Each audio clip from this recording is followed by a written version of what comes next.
इंतखाबी मुहिम उरूज पर। बीजेपी के सीनियर लीडर अमित शाह निजामाबाद में करेंगे इंतखाबी रैली और रंगारेड्डी में भी होगा रोड शो, जबकि कांग्रेस लीडर राहुल गांधी और DK शिव कुमार भी हैदराबाद में करेंगे रोड शो।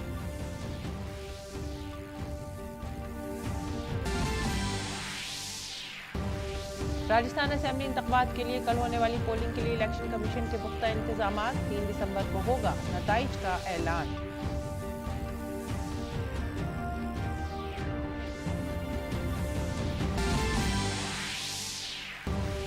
उत्तरकाशी के सिलक्यारा सुरंग में फंसे 41 मजदूरों को बचाने की कोशिश जारी। 46.8 मीटर तक हो चुकी है ड्रिलिंग।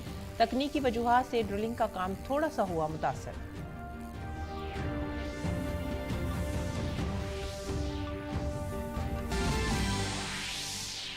इसराइल और हमास के दरमियान आज से 4 दिन की जंगबंदी। हमास यरगमाल खवातीन और बच्चों के पहले ग्रुप को रिहा करने पर राजी। इजाफी इंसानी इमदाद गजा पहुंचना हो जाएगी शुरू।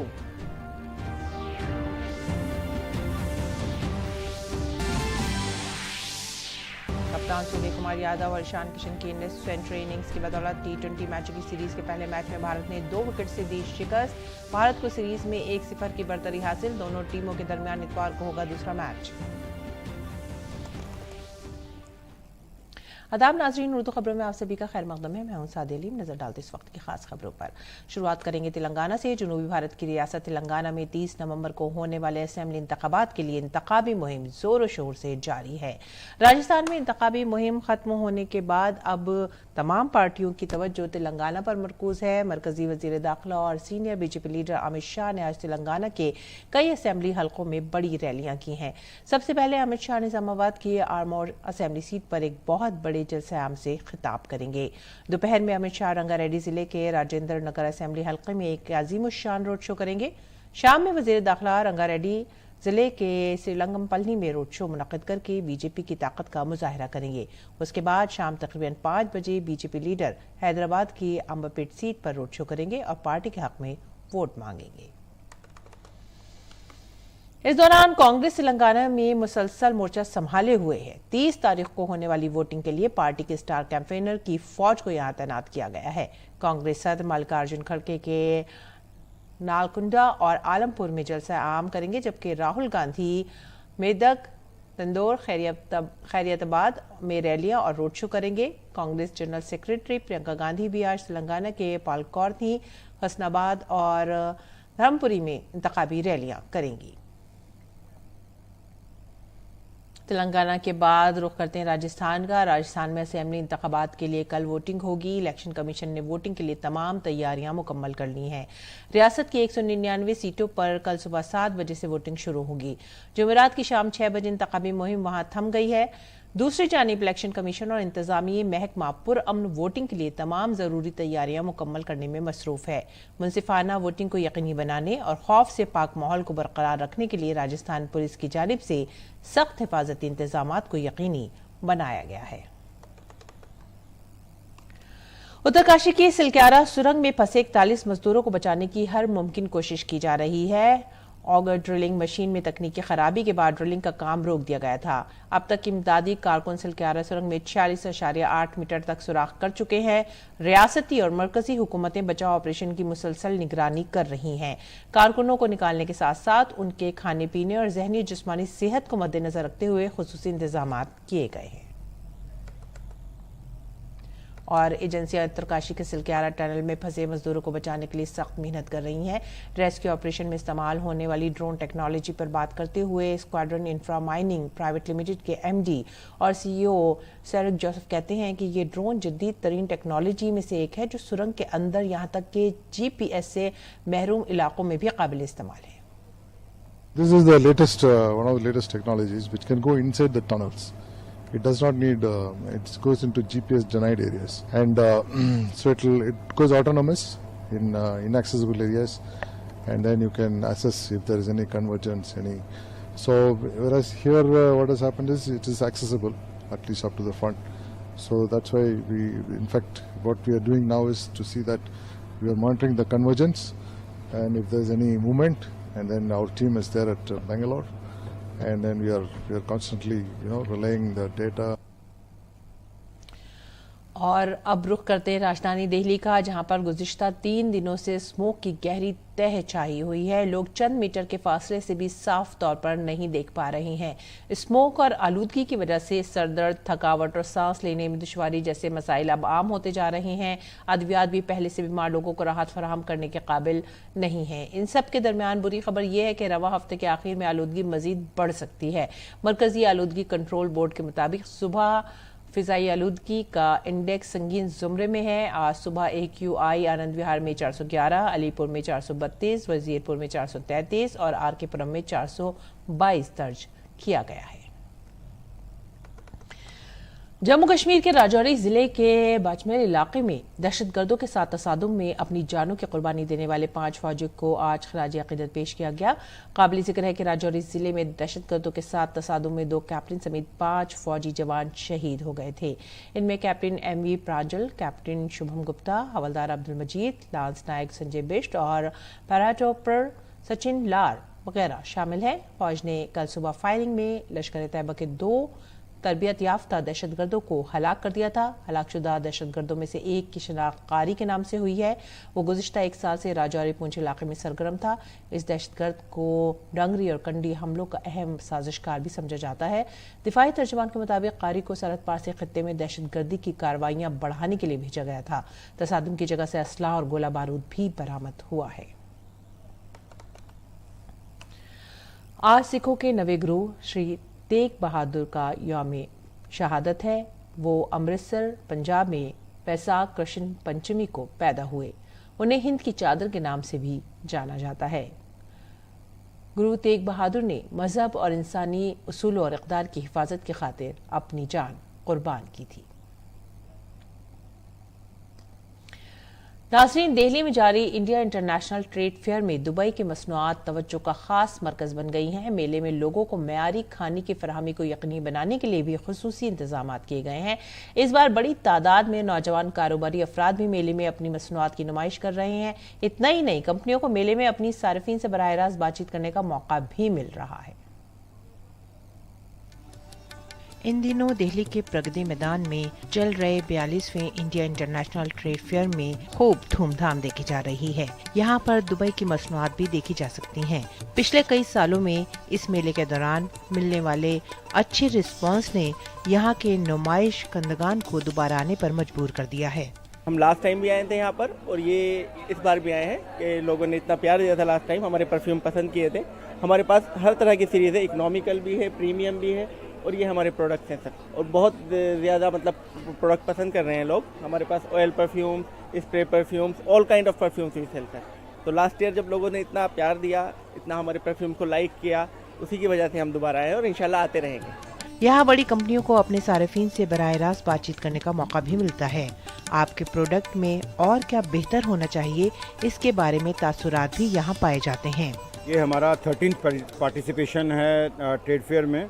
हम इसको एक तरह का अपने एक लेबोरेटरी ग्राउंड यूज़ करते हैं, जिसमें हम ये चेक करते हैं कि लोगों के टेस्ट कैसे हैं। हम जो भी प्रोडक्ट्स, हम इंटरनेशनल प्रोडक्ट्स करते हैं और अलग अलग कंट्रीज से हमारे पास यहाँ प्रोडक्ट्स आते हैं। तो हम लोग मेले में लोगों को अपने प्रोडक्ट्स दिखाते हैं और ये चेक करते हैं कि उनका टेस्ट कैसा है, प्रोडक्ट्स के बारे में किस तरह के प्राइस पॉइंट्स उनको चाहिए। तो हमारे लिए एक तरह का ये टेस्टिंग ग्राउंड है। मेले में बड़ी तादाद में स्टार्टअप्स और नौजवान कारोबारी अफराद को भी देखा जा सकता है। मानसी भी रंग बिरंगे खिलौने लेकर आई हैं।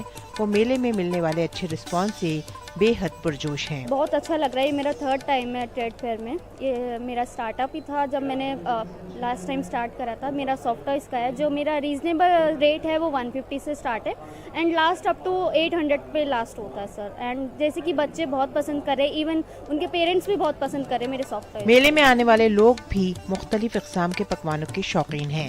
फूड सेफ्टी डिपार्टमेंट की जानिब से मेले में लोगों को मयारी खाने की फराहमी को यकीनी बनाने के लिए खुसूसी इंतजाम किए गए हैं। पब्लिक को अच्छी क्वालिटी का फूड मिले, इसके लिए हम लोग इंस्पेक्शन करते हैं, साथ में जो है सैंपल लेते हैं। जैसे कि हमारी टीम अभी सैंपल यहाँ पर ले रही है इसी स्टॉल से। और ओवरऑल हमारा विज़न रहता है ये देखते हुए कि फूड में कहीं भी कोई जो है शिकायत ना आए या फिर कोई गलत अनसेफ फूड जो है पब्लिक को ना मिले। मेला तकरीबन अपने आखिरी मरहले में पहुंच चुका है। ऐसे में ऐसा लगता है जैसे हर तमाशाई हर प्रोडक्ट को देखने के साथ साथ पूरा मेला भी देखना चाह रहा है। ग्रीश निशाना, डीडी न्यूज। दिल्ली के प्रगति मैदान में जारी भारत बैन अल-अक़वामी तजारती मेले में कई और खुसूसियात भी हैं। 27 नवंबर तक जारी रहने वाले इस मेले का थीम वसुधैव कुटुंबकम रखा गया है। इस बार मेला क्यों खास है, इस पर हमारे नामानिगार ग्रीश निशाना ने ITPO के CMD प्रदीप सिंह से खास बातचीत की। दिल्ली के प्रगति मैदान में चल रहे भारत अंतर्राष्ट्रीय व्यापार मेले में रोजाना काफी संख्या में दर्शक पहुंच रहे हैं। क्या खासियत है और मेले में, इस पर ज्यादा बात करने के लिए हमारे साथ मौजूद हैं ITPO के CMD प्रदीप सिंह खरोला साहब। इंडिया इंटरनेशनल ट्रेड फेयर जो है इसका यह 42वां संस्करण है और आज हम इस 42वें संस्करण के 10वें दिन में हैं। और जैसे कि आप देख सकते हैं इस टाइम पे इस समय लगभग 50,000 लोग इस मेले में इस टाइम भाग ले रहे हैं। इस बार कई विशेषताएं रही हैं इस मेले में और सबसे बड़ी विशेषता ये है कि इस बार ये बहुत ही सुव्यवस्थित ढंग से किया गया है। इतनी अधिक संख्या में लोग आने पर भी किसी को किसी तरह की तकलीफ नहीं हो रही है। उदाहरण के लिए हमारे बाहर के मार्गों में जो ट्रैफिक जाम हो जाया करता था, गत वर्ष भी हुआ था, इस बार बिल्कुल भी ट्रैफिक जाम नहीं है। दूसरी विशेषता यह है कि अभी तक का ये सबसे बड़ा ट्रेड फेयर है, हम इसको कह सकते हैं। इस बार हम भारत मंडपम जो पूरी तरह से विकसित है उसका हम उपयोग कर रहे हैं और लगभग 1,10,000 स्क्वायर मीटर में ये मेले का आयोजन किया गया है। पिछले साल ये करीब 75 से 80,000 स्क्वायर मीटर था। और तीसरी विशेषता यह है कि अब की बार जो हमारी बेसमेंट की पार्किंग है उसका हमने पूरी तरह से प्रयोग किया है। तो इसके प्रयोग करने से बेसमेंट पे लगभग 2,000-3,000 गाड़ियां पार्क हो जाती हैं। इससे आने वाले जितने भी हमारे अतिथिगण हैं, जितने भी एग्जिबिटर्स हैं, उनको बहुत ही इससे सुविधा हो गई है। और एक और विशेषता यह है कि इसमें हमने अब की बार एक ट्रायल बेसिस पे एक मोबाइल ऐप लगाया है जिससे कि मेले के अंदर नेविगेशन हो सकता है। अगर आपको किसी दुकान विशेष में जाना है तो आप उस ऐप का प्रयोग करके उस दुकान तक पहुंच सकते हैं। CMD ITPO प्रदीप सिंह खरोला साहब जो बता रहे थे, आप भी मेले का दीदार करने जरूर आएँ। ये 27 नवंबर तक मेला लगेगा, आम जनता इसका दीदार कर सकती है। और इसमें इस बार बहुत सारे गेट खोल दिए गए हैं जिसकी वजह से इस बार मेले के अंदर ज़्यादा भीड़ एक साथ एक जगह दिखाई नहीं देती। कैमरामैन आनंद कुमार के साथ गिरीश निशाना, DD न्यूज, दिल्ली। और अब बात करेंगे फिल्मों की। रुख करते हैं भारत के 54वें बैन अल-अक़वामी फिल्म फेस्टिवल का, जहां मुल्क भर से 75 नौजवान हुनरमंदों को अपने ख्वाबों को पूरा करने का एक बेहतरीन मौका मिल रहा है। 75 क्रिएटिव माइंड्स ऑफ टुमारो इक़दाम के तहत 48 घंटे में एक शॉर्ट फिल्म बनाने का चैलेंज था। मुस्तकबिल के ये फिल्मसाज इस चैलेंज को पूरा करने के लिए पूरी तरह से मसरूफ हैं।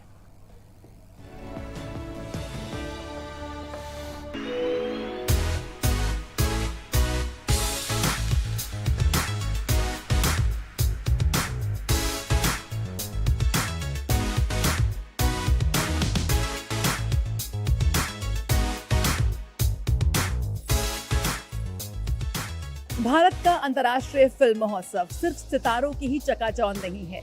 इस महोत्सव को युवाओं से जोड़ने के लिए एक बेहद अनूठी पहल की गई, 75 क्रिएटिव माइंड्स ऑफ टुमारो। इसका तीसरे संस्करण की शुरुआत हुई 21 नवंबर को एक हूटर के साथ, जहां पर देश भर से चुने गए 75 युवा प्रतिभाओं को 48 घंटे का एक फिल्म चैलेंज दिया गया। और इस वक्त आप मेरे पीछे ये घड़ी देख सकते हैं जिसमें 8 घंटे 8 मिनट और वो कुछ चंद सेकंड बचे हैं। यानी कि ये तमाम बच्चे इस वक्त मेरे साथ मौजूद हैं, देश के कोने कोने से आए हैं यहाँ पर सिनेमा की दुनिया में अपनी एक पहचान बनाने के लिए, अपना नाम कमाने के लिए। 48 आवर चैलेंज के तहत यहाँ पर अब बस 8 घंटे 8 मिनट 41 सेकंड बचे हुए हैं और ये तमाम बच्चे लगे हुए हैं इस वक्त अपनी एक फिल्म बनाने में। इन बच्चों को 75 बच्चों को 5 टीम्स में बांटा गया और हर टीम के पास एक फिल्म बनाने की चुनौती है, यानी कि 5 फिल्में बन के निकलेंगी इस 48 आवर चैलेंज के बाद। और यहाँ पर पूरी तरह से सारा काम खुद ही कर रहे हैं ये बच्चे, खुद शूट कर रहे हैं, एडिट कर रहे हैं, अभिनेता भी यही हैं, संगीत निर्देशन, आर्ट डिजाइनिंग, ग्राफिक्स, एनिमेशन, ये तमाम चीज़ें ये तमाम बच्चे यहीं पर कर रहे हैं। क्या कुछ किस तरह से चल रहा है ये चैलेंज और क्या कुछ करा है आपने? बहुत अच्छा चल रहा है एक्चुअली। हमने टीम वर्क से बहुत कुछ कर पाएंगे कि everyone is from different places, तो हम सब ने जब साथ में आके कुछ किया तो बहुत अच्छा रिजल्ट तो बहुत अच्छा दिख रहा है अभी। हमने इससे काफ़ी कुछ सीखा, हमने काफ़ी चैलेंजेस भी किए फेस, हमारा आउटपुट काफ़ी अच्छा आया है। We face a lot of challenges in this but we learn something from this. Mission life इस बार इन बच्चों की जो थीम थी, 5 फिल्में जो बनेंगी उनकी थीम थी मिशन लाइफ। प्रधानमंत्री मोदी ने ये नारा दिया है मिशन लाइफ का, लाइफ फॉर सस्टेनेबल एनवायरनमेंट। किस तरह से इस थीम को आपने दिखाने की कोशिश की है? हमने इस तरह से दिखाने की कोशिश करी कि कैसे कि मतलब कि हम खुद ही इंसान अपने अर्थ को बर्बाद करने के पीछे तुले हुए हैं। हम अपनी दुनिया को बचा ही नहीं रहे, जैसे इसके चक्कर में हम अपनी ही दुनिया को ख़राब करने के पीछे पड़े हुए हैं। और उसी चीज़ को हमने दिखाया एक छोटी लड़की के, मतलब वो छोटी लड़की उसी को मतलब बढ़ाने की कोशिश कर रही है, वो एनवायरनमेंट को सुधारने की कोशिश कर रही है। तो वो जब पूरी मूवी बन जाएगी तो आप देख लेना आप। जब 5 फिल्में निकल कर आएंगी इन 5 टीम्स में से और एक एस्टीम जूरी है जो इनका हिस्सा बनी हुई है, थोड़ा सा बताना चाहेंगे किस तरह से आप ये चैलेंज को पूरा कर रहे हैं? मिशन लाइफ इस बार आपकी थीम है। हम लोग अभी कोशिश करते हैं 48 आवर, थोड़ा चैलेंजिंग तो है ही क्योंकि हम लोग को शूट पोस्ट सब कुछ करना होता है उसी टाइम में, बट टीम बहुत एनर्जेटिक है, हम लोग सब ने बहुत अच्छा काम किया, everyone is very hard working.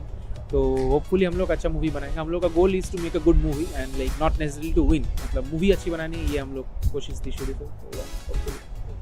जितना लक्ष्य नहीं है, कुछ करना, अपनी पहचान बनाना और एक अच्छी फिल्म बनाना, यानी कि है तो ये युवा प्रतिभा लेकिन एक अनुभवी फिल्मकार के रूप में आप बात कर रहे हैं। आपने देखा कोशिश यही है 75 क्रिएटिव माइंड्स ऑफ टुमारो के तहत कि किस तरह से देश भर के कोने कोने से आए इन युवा प्रतिभाओं को सिनेमा और सिने इंडस्ट्री से जोड़ने का उन्हें एक मौका मिल रहा है।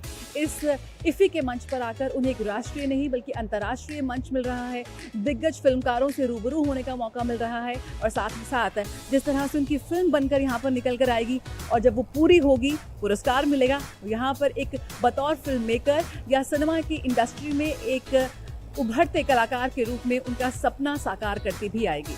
कैमरा पर्सन प्रमोद नेगी के साथ जया सिन्हा, डीडी न्यूज़, पणजी, गोवा। और अब पेश है दिल्ली से शाया उर्दू अखबारात का मुख्तसर जायजा।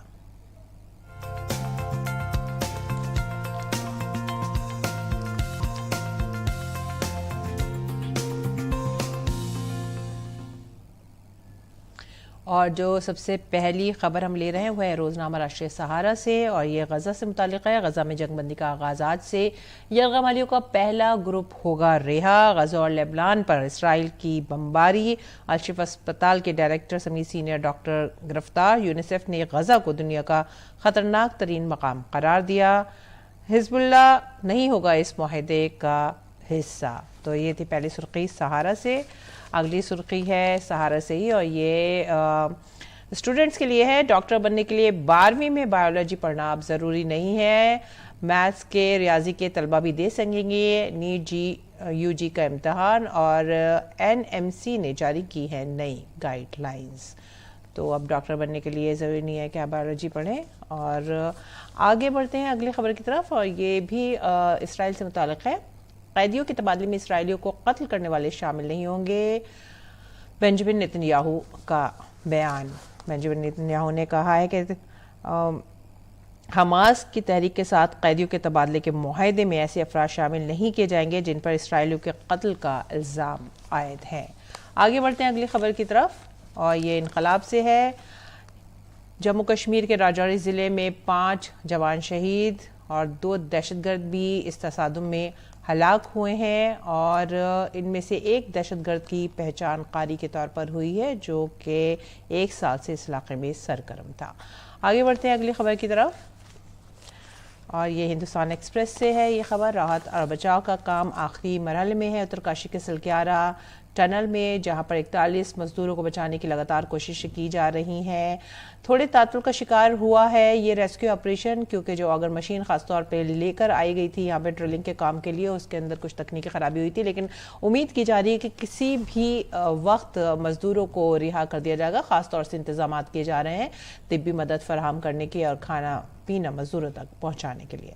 उसके बाद की जो खबर है वो है राहुल गांधी से मुतालिक, और ये भी हिंदुस्तान एक्सप्रेस से। वजीर आजम नरेंद्र मोदी के खिलाफ बयान पर राहुल गांधी को इलेक्शन कमीशन का नोटिस मिला है। राजस्थान में एक इंतखाबी रैली में वजीर आजम को के खिलाफ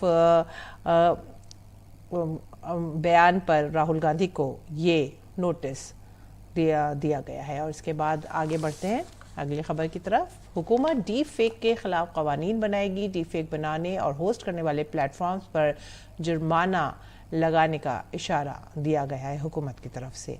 आगे बढ़ेंगे अगली खबर की तरफ। इसराइल हमास माहिदे के तहत यरगमालियों की रिहाई का वजीर आजम नरेंद्र मोदी ने खैर मकदम किया है।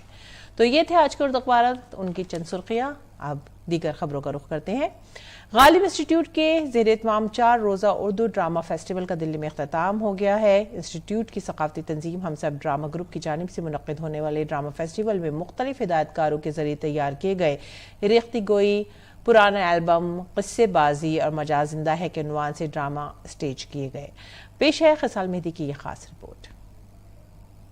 दिल्ली के गालिब इंस्टीट्यूट में 4 रोज़ा ड्रामा फेस्टिवल में मुख्तलिफ हिदायतकारों के जरिए तैयार किए गए ड्रामों को स्टेज किया गया। फेस्टिवल के आखिरी दिन तस्लीमा रजा की हिदायतकारी में तैयार किए गए ड्रामे मजाज जिंदा है को मुख्तलिफ अदाकारों ने खास अंदाज में स्टेज किया, जिसमें मारूफ तरक्की पसंद शायर इसरारुल हक मजाज की जिंदगी के मुख्तलिफ पहलुओं को पेश किया गया। इसके अलावा मजाज के कलाम को मुख्तलिफ अंदाज से पेश किया गया। लेके चंगेज के हाथों से खंजर तोड़ दूं, आज पर उसके दमकता है जो पत्थर तोड़ दूं। कोई तोड़े या न तोड़े मैं ही बढ़कर तोड़ दूं। हाँ, कोई तोड़े या न तोड़े मैं ही बढ़कर तोड़ दूं।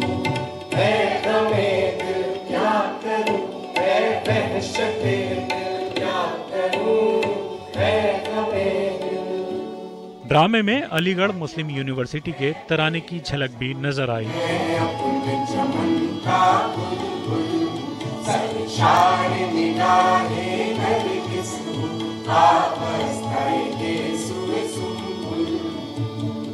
ड्रामों में वक्त के साथ साथ कुछ तब्दीलियां जरूर आईं, लेकिन स्टेज ने ड्रामों को बामे उरूज पर पहुंचा दिया। सोचा यहाँ इंडस्ट्री में आकर हम भी अपनी किस्मत आजमा लें। आप लिखती थी और शाहिद साहब डायरेक्ट करते थे। मजाज की जिंदगी पर मबनी ड्रामा स्टेज करने वाले अदाकार और डायरेक्टर ने खुशी का इजहार करते हुए कहा कि मजाज की शख्सियत को स्टेज ड्रामों के जरिए नई नस्ल से मुतारिफ कराना बेहद जरूरी है। मजाज को पढ़ने का मौका मिला और जो भी लोगों ने पर्सनल उनके बारे में लिखा है या उन्होंने अपनी जो नज़में गज़लें लिखी हैं तो उससे मैं गुजरा इसके दौरान। तो बहुत सब कुछ तो नहीं दिखा पाए, कुछ कुछ झलकियाँ उनकी ज़िंदगी की जो खट्टी मीठी थी वो बनाने की कोशिश की है। मजाज की खुसूसियत इतनी थी कि उनको गिनवाना मुश्किल था। जैसे कि आप देख रहे थे इसमें भी कि कभी आप उनकी शायरी पे वाह वाह करते थे, कभी आप उनकी इनकलाबियत को सोचते थे, कभी आप उनकी इंसानियत के ऊपर आप गौर करते थे, और यानी क्या कुछ नहीं था उस इंसान में। ड्रामे की तारीख भी इस बात की शाहिद है कि स्टेज ने हमेशा ड्रामे को मुतासिर किया। ड्रामा हकीकत का तर्जुमान होता है। ड्रामा महज एक अदबी सिन्फ नहीं है, बल्कि इसका ताल्लुक स्टेज से भी है, और जब तक स्टेज की रिवायत बाकी है तब तक ड्रामा जिंदा है। ये सिर्फ ड्रामा नहीं है, ये हमारी हिस्ट्री है, हमारी तारीख भी है, हमारा अदब भी इसमें आपको मिलता है और हमारी शायरी भी आपको इसमें नज़र आती है। यहाँ पे आके एक लाइव परफॉर्मेंस देखना, आर्टिस्टों की तैयार की हुई एक मास्टरपीस या शाहकार को अप्रिशिएट करना, पसंद करना, तो ये जो एक्सपीरियंस है ये ज़्यादा इमर्सिव एक्सपीरियंस है। न परवल अब उठा लेती तो अच्छा था, तू अपने हुस्न को पर्दा बना लेती तो अच्छा था, अच्छा था। उर्दू में थिएटर की रिवायत जितनी पुरानी है उतनी शानदार भी है। थिएटर हमारी ज़िंदगी की असली हकीकत पेश करता है। हम सब ड्रामा ग्रुप की पहल पर यहाँ इतनी बड़ी तादाद में लोगों का ड्रामा देखने आना इस बात को साबित करता है कि लोग आज भी स्टेज ड्रामों में दिलचस्पी रखते हैं। कैमरा पर्सन अश्वनी कुमार के साथ खिसाल मेहदी, दूरदर्शन न्यूज़, दिल्ली। और आइए अब नजर डालते हैं बैनुल-अक़वामी खबरों पर। इसराइल और हमास के दरमियान 4 रोज़ा जंगबंदी आज से शुरू होगी। जंगबंदी मकामी वक्त के मुताबिक सुबह 7 बजे शुरू हो जाएगी। कतर में सालिसी का कहना है कि आज मजीद 13 इसराइली बच्चों को रिहा कर दिया जाएगा। फरीक़ैन ने कहा है कि जंगबंदी आर्जी है। जंगबंदी के तहत आज से गजा के लिए इजाफी इंसानी इमदाद भी भेजी जाएगी। 4 रोज़ा जंगबंदी में 50 यरग़मालियों को रिहा किया जाएगा। इस दौरान इसराइल में कैद फ़लस्तीनियों की रिहाई का भी इम्कान है। और सेहत के आलमी इदारे ने कहा है कि चीनी सेहत के आला हुक्काम ने बच्चों में सांस की बीमारी का बाइस बनने वाले किसी खास नए वायरस का पता नहीं लगाया है। चीन ने आलमी इदारे सेहत को सांस की बीमारी और नमूनिया के वाक़यात से मुतालिक डेटा भी फराहम किया है। काबिल ज़िक्र है कि चीन में बच्चों में सांस की बीमारी और नमूनिया के वाक़यात में इजाफे के बाद आलमी इदारे सेहत ने इस हवाले से मजीद मालूमात तलब की थी। वहीं चीन ने आलमी इदारे सेहत को 24 घंटे के अंदर मालूमात फराहम की हैं। WHO ने कहा है कि चीनी सेहत के आला हुक्काम ने बच्चों में सांस की बीमारियों में इजाफे और नमूनिया की इत्तला पर दरख्वास्त के बाद दरख्वास्त करदा डेटा फ्राहम किया है। चीनी आला हुक्काम ने कहा है कि बीजिंग और लियांगनिंग में दीगर खित्तों में भी कोई गैर मामूली या नया वायरस नहीं पाया गया है। और अब रुख करते हैं खेल के मैदान का। भारत ने ऑस्ट्रेलिया के खिलाफ 5 मैचों की T20 सीरीज का पहला मैच 2 विकेट से जीतकर सीरीज में 0-1 की बरतरी हासिल कर ली है। विशाखापट्टनम में खेले गए मैच में भारत को जीत के लिए 209 रन का हदफ मिला था, जिसे टीम ने हासिल कर लिया। भारत ने 19.5 ओवर में 8 विकेट के नुकसान पर 209 रन बनाए। भारत की जीत में कप्तान सूर्य कुमार यादव और ईशान किशन ने अहम किरदार अदा किया। सूर्य कुमार ने 42 गेंदों पर 80 रन जबकि ईशान किशन ने 39 गेंदों पर 58 रन बनाए। इन दोनों के अलावा सूर्य कुमार यादव ने 8 विकेट के नुकसान पर 209 रन बनाए। और अब पेश है मौसम का हाल।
इसी के साथ ही अब वक्त हो गया आप सभी से विदा लेने का। आप हमारी पूरी टीम को दीजिए इजाजत। आदाब।